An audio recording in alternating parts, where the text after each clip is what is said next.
Hey y'all, and thank you so much for joining me for yet another video. In this presentation, we're going to be making a spinach and squash saltfish rice. It's quite easy to accomplish this meal. I'm going to take you through all the steps and show you how easy it is to get this meal going. So stick with me and let's get into this menu.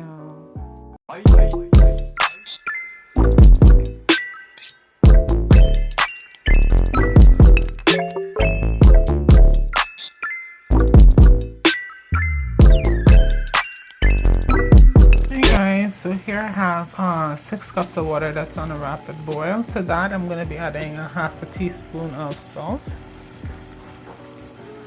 and a teaspoon of oil, or you can use margarine, but I'm going to be using oil. And to the 6 cups of water I'm going to be adding 2 cups of rice. It's going to be boiling for just 10 minutes because I want it half cooked. I'm gonna finish. So there's my 2 cups of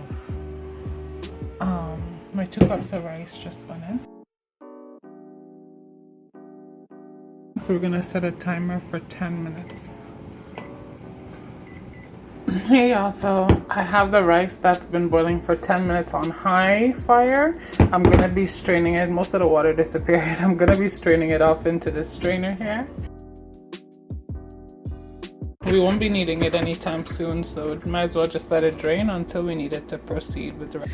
So here I have a pot of water. There's about 5 cups of water in there. It doesn't matter how much, just a lot, at least double the amount of the cuppage you're gonna use. So in this cup I have some saltfish. I have some boned, means they took the bone out, so I have some boned salted cod bits. So this is saltfish.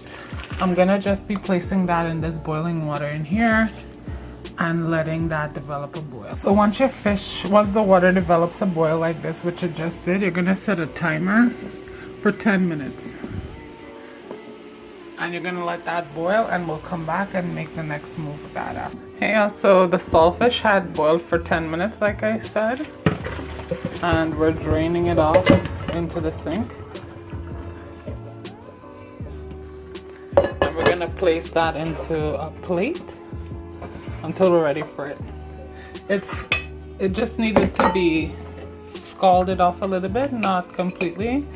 So we're gonna just let that be until we need it in this plate.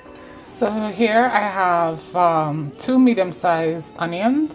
If I had a large one, I would just use 1 large onion. I have 1.5 medium-sized carrot. If I had a large one again, I would use 1 large carrot. In here I have some squash, 2 cups. This is a 2-cup measurement. It's chopped. In here I have some spinach that's been chopped as well, and I have 1 cup of okra. And as you guys know, I had boiled the saltfish, so that's on standby as well. So what I'm gonna do is I'm gonna chop up my carrots, I'm gonna mince them, dice them, and my onions, and then I'm gonna start the next process of this meal. So I have a pot here that's just on a medium-high fire. To that, I'm gonna be adding 2 tablespoons of cooking oil. What's gonna go into the pot next is going to be the minced onion and carrots. So we're gonna put that in.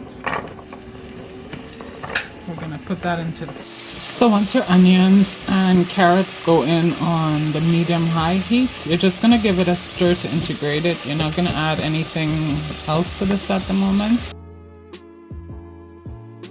Yeah, so we're just gonna let this be for 5 minutes and then we're gonna add anything else there. So I don't know if you guys remember a while back I had showed you how to preserve the rest of your coconut milk when you don't use it. Like for me, I put it in this ice tray because this tray actually has a lid. So when I need coconut milk on hand, I just usually crack this and then I go ahead with what I need. Mind you, 5 of these ice trays, 5 of these cubes is equal to 1 cup. So I'm going to be using 5 of these today into my meal. So, but I just wanted to show. So yeah, I'm just adding my 1 cup of coconut milk to this. So now that the coconut has melted, right after we're going to go in with our 1 cup of okra. And we're also going to add our 2 cups of squash.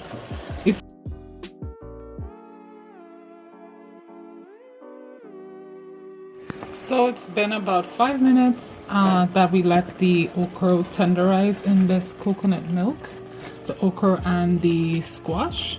So it's only been 5 minutes. So what we're going to add to this right now is we're going to add a tablespoon of green seasoning. Now green seasoning has basically all the green seasonings that you know I usually use.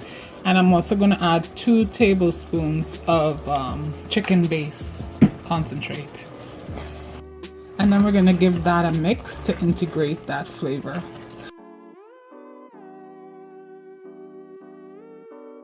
So we're going to let this cook for 5 minutes. So before you let it cook for 5 minutes, for me, optionally, I like to add some crushed red pepper, just because I like a little bit of a kick to it. I put about usually a half a teaspoon. As an alternative, you can use black pepper if you don't like heat. Alright, so that's about half a teaspoon there. So that's been marinating in the seasonings that we just added for about 5 minutes. So now we're going to add our 2 cups of spinach to this.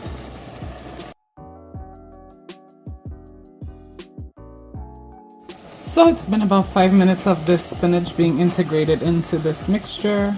So the next thing we're going to add at this point is the saltfish. Before we add anything else, I just wanted to show you how there's minimum amount of moisture in this pot. Like there isn't too much water or anything, just enough to keep all this stuff moist. So like I was saying, we're gonna add our saltfish to this at this point now. I used my hand and I minced it a little, and then we're gonna and then we're gonna give it a mix to integrate it into this spinach mixture here. So also we're gonna turn our fire down from medium to medium low, very low actually. I'm gonna put it on the mark that actually says low, and then we're gonna go ahead and mix this in because everything here is pretty much cooked.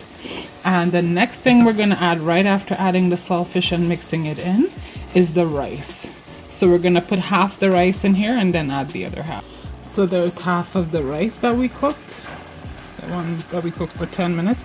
So we're gonna properly well mix this in, mix in the rice. The rice has to take on the stain color of this green mixture here. So we're gonna mix that all in well, and then we're gonna add the other half of the rice and do the same. But it's easier to handle if you do half at a time, so that's why I'm mixing in half now, but I'm coming right in with the other half next. So after mixing in the first half, I just poured in the other half. We're gonna do the same thing. We're gonna integrate this into the flavor until everything gets to this nice greenish color here that we're going for. So like I said, after mixing in everything and you're happy with the way it looks, what you're gonna do is, I like to just press it right out, make sure everything's flat and even. And mind you, your fires are still on low, but we're gonna be turning that off right now. And right after this process of flattening it out in the pot nicely, you're gonna just put the lid on it. You're gonna leave it on the hot element, probably for 10 minutes, and then move it.